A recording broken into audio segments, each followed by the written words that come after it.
దేవాలయంలో విగ్రహ ప్రాణప్రతిష్ఠ అంటే ఏంటి? దానికి ఎందుకంత ప్రాధాన్యతనిస్తారు? ఇంతకీ ఆ రోజు ఏం జరుగుతుంది? దేవుడి విగ్రహాల ప్రాణప్రతిష్ఠకు ఎందుకంత ప్రాధాన్యత ఉంటుంది? ఆ రోజు ఏం చేస్తారో తెలుసుకుందాం. అయోధ్య రామమందిర ప్రారంభోత్సవం కోసం మన దేశంతో పాటుగా యావత్ ప్రపంచం మొత్తం ఆతృతగా ఎదురుచూస్తోంది. అయితే అయోధ్య రామమందిర ప్రారంభోత్సవ ముహూర్తం అంటే 2024 జనవరి 22న మధ్యాహ్నం 12:20 ఫిక్స్ చేశారు. ఎందుకు ఆ ముహూర్తాన్ని ఎంచుకున్నారో తెలుసా? హిందూ పురాణాల ప్రకారం అభిజిత్ ముహూర్తం, మృగశిర నక్షత్రం, అమృత సిద్ధి యోగం, సర్వార్థ సిద్ధి యోగాల సంగమ సమయంలో శ్రీరాముడు జన్మించాడు. ఈ పవిత్రమైన కాలాలన్నీ 2024 జనవరి 22న సమలేఖనం అవుతాయి. ఈ కాలం ప్రాణప్రతిష్ఠకు, అదేవిధంగా అయోధ్యలోని రామమందిర ప్రతిష్టాపన వేడుకకు చాలా అనువుగా ఉంటుంది. అందుకే వేద పండితులు ఈ పవిత్రమైన సమయాన్ని ఎంచుకున్నారు. అసలు ఈ ముహూర్తానికి ఉన్న ప్రత్యేకత ఏంటో ఒకసారి చూద్దాం. దీనిని అభిజిత్ ముహూర్తం అని అంటారు. అసలు అభిజిత్ ముహూర్తం అంటే ఏంటి? వేద జ్యోతిష్య ప్రకారం ఈ ముహూర్తం విశిష్టత ఏంటో ఇప్పుడు తెలుసుకుందాం. వేద జ్యోతిష్యం ప్రకారం అభిజిత్ ముహూర్తం రోజు అత్యంత పవిత్రమైన, శక్తివంతమైన సమయం. ఇది దాదాపు 48 నిమిషాల పాటు ఉంటుంది. 2024 జనవరి 22న అభిజిత్ ముహూర్తం మధ్యాహ్నం 12:16 ప్రారంభమై మధ్యాహ్నం 12:59 ముగుస్తుంది. ఈ కాలంలో శివుడు త్రిపురాసురుడు అనే రాక్షసుని సంహరించినందున హిందువులు ఈ సమయాన్ని శుభగడియలుగా భావిస్తారు. హిందూ పురాణాల ప్రకారం ఈ కాలం ఒకరి జీవితం నుంచి ప్రతికూల శక్తులను తొలగిస్తుందని నమ్మకం. అయితే రామ్ లల్లా ప్రాణప్రతిష్ఠా కార్యక్రమాలు మాత్రం జనవరి 16వ తేదీ నుంచే, అంటే మంగళవారం నుంచే ప్రారంభమయ్యాయి. మధ్యాహ్నం 12:30 నుంచి మధ్యాహ్నం 1 గంట వరకు బాలరాముడి ప్రాణప్రతిష్ఠా కార్యక్రమం ఉంటుంది. జనవరి 21, 22 తేదీలలో భక్తులను ఆలయంలోకి అనుమతించరు. జనవరి 23వ తేదీన ఆలయంను తెరుస్తారు. అయోధ్యలో రామ్ లల్లా ప్రాణప్రతిష్ఠా కార్యక్రమాలు ప్రారంభమైన నాటి నుంచి 22వ తేదీ ఉదయం వరకు, అంటే దాదాపు వారం రోజుల పాటు జరిగే ప్రత్యేక పూజా కార్యక్రమాలేంటో తెలుసుకుందాం.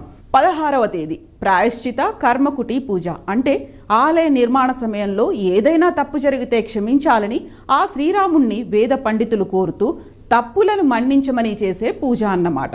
దీని అనంతరం అయోధ్య బాలరాముని విగ్రహానికి ప్రతిష్టాపన ప్రారంభిస్తారు. ఇందులో భాగంగా బ్రాహ్మణులు ఒక ప్రత్యేకమైన దీక్ష తీసుకుంటారు.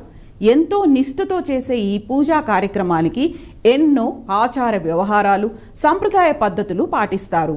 ఇక 17వ తేదీ ఆలయ పరిసరాల్లోకి దేవుడి ప్రవేశం జరుగుతుంది. రాములోరికి సమర్పించేందుకు సరయూ నదీ జలాన్ని భక్తులు మంగళ కలశాలతో తీసుకొస్తారు. ఈలోగా రామ్ లల్లా విగ్రహం అయోధ్యకు చేరుకుంటుంది. మరుసటి రోజైన 18వ తేదీ తీర్థ పూజ, జలయాత్ర కార్యక్రమాలను నిర్వహిస్తారు. అంటే మండప ప్రవేశ పూజ నిర్వహిస్తారన్నమాట. వాస్తు పూజ, వరుణ పూజ, గణేష పూజలు చేస్తారు. దీంతో అధికారిక ఆచారాలు ప్రారంభమవుతాయి. ఇక 19వ తేదీన ధాన్య దివస్ కార్యక్రమాన్ని ప్రారంభిస్తారు. అంటే ఆలయ ప్రాంగణంలో అగ్నిని వెలిగిస్తారు. ఆ తర్వాత నవగ్రహ యజ్ఞగుండాన్ని కూడా ఏర్పాటు చేస్తారు. ఆ మరుసటి రోజు అంటే 20వ తేదీన ఫల దివస్ కార్యక్రమాన్ని నిర్వహిస్తారు. ఫల దివస్ అంటే రామ జన్మభూమి ఆలయ గర్భగుడిని సరయూ నది నుంచి తెచ్చిన నీటితో శుభ్రం చేస్తారు. ఆ తర్వాత వాస్తు శాంతి, అన్నదాన కార్యక్రమాలను నిర్వహిస్తారు. ఇక 21వ తేదీన పుష్పా దివస్ కార్యక్రమాన్ని నిర్వహిస్తారు. అంటే ఆలయ ప్రాంగణంలో యజ్ఞం చేసిన తర్వాత ప్రత్యేక పూజలతో రామ్ లల్లా విగ్రహానికి 125 కలశాలతో స్నానోత్సవం, అభిషేకం నిర్వహిస్తారు. అంటే ఇక్కడికి ఆలయ శుద్ధి కార్యక్రమాలు ముగుస్తాయన్నమాట. ఇక మిగిలింది ప్రాణప్రతిష్ఠా కార్యక్రమం. దీనిని జనవరి 22, 2024న అత్యంత వైభవంగా ప్రాణప్రతిష్ఠా కార్యక్రమంతో పాటు అయోధ్య రామమందిర ప్రారంభోత్సవ కార్యక్రమం జరుగుతుంది. మధ్యాహ్నం 12:30 నుంచి మధ్యాహ్నం 1 గంట వరకు బాలరాముడి ప్రాణప్రతిష్ఠా కార్యక్రమం జరుగుతుంది. ప్రాణప్రతిష్ఠ జరిగే సమయంలో ఆలయంలోకి ఎవరినీ అనుమతించరు. అంటే జనవరి 21, 22 తేదీలలో భక్తులను ఆలయంలోకి అనుమతించరు. మరుసటి రోజు అంటే జనవరి 23వ తేదీన ఆలయం తిరిగి తెరుచుకుంటుంది. ఇక ఈ ఈవెంట్కు హాజరయ్యేందుకు దేశ విదేశాల నుంచి ఎంతో మంది ప్రముఖులు రానున్నారు. ఇప్పటికే 100కి పైగా చార్టెడ్ విమానాల్లో అతిథులు అయోధ్యకు చేరుకుంటున్నారు. ప్రాణప్రతిష్ఠ కార్యక్రమం కోసం 150 దేశాల నుంచి భక్తులు హాజరయ్యేందుకు అవకాశం ఉండడంతో ఇప్పటికే ఉత్తరప్రదేశ్ ప్రభుత్వం ఏర్పాట్లు పూర్తి చేసింది. అయితే ఆదివాస్ ప్రోటోకాల్స్ ఆచార్యులు సాధారణంగా ప్రాణప్రతిష్ఠ వేడుకలలో 7 ఆదివాసీలు ఉంటారు. దీంతో పాటుగా కనీసం 3 ఆదివాసాలు ఆచరణలో ఉంటాయి. 121 మంది ఆచార్యులు కర్మకాండలు నిర్వహిస్తారు.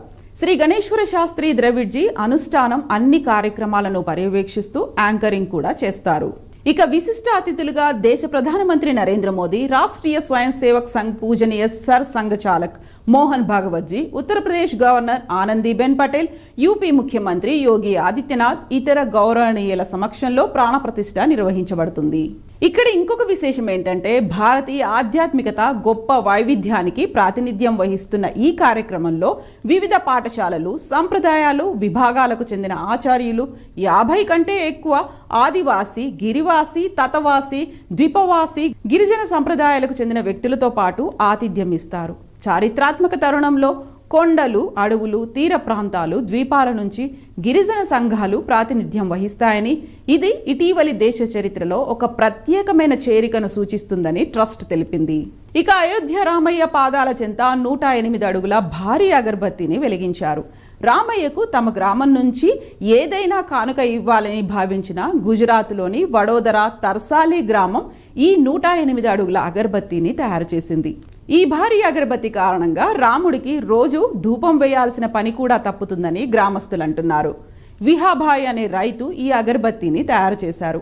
ఈ అగరబత్తి తయారీలో 191 కిలోల ఆవు నెయ్యి, 376 కిలోల గుగ్గిలం, 280 కిలోల నువ్వులు, 376 కిలోల కొప్ప పౌడర్, 425 కిలోల హవన్, 1475 కిలోల ఆవు పేడ తదితర వాటిని ఉపయోగించారు. ఈ అగరబత్తి మొత్తం బరువు 3400 కిలోలు. గ్రామస్తులు మొత్తం ఈ అగరబత్తి తయారీలో పాలు పంచుకున్నారు.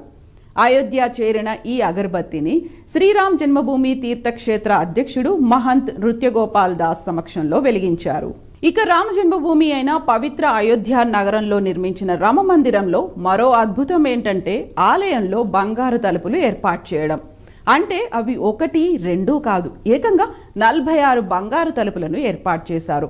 ఇక రామ మందిర ప్రారంభోత్సవ ముహూర్తం దగ్గర పడుతున్న నేపథ్యంలో ఇప్పటికే గర్భగుడి మొదటి అంతస్తులో బంగారు తలుపులను ఏర్పాటు చేశారు. గర్భగుడి పై అంతస్తులో 12 అడుగుల ఎత్తు, 8 అడుగుల వెడల్పుతో ఉన్న తలుపులను ఏర్పాటు చేశారు.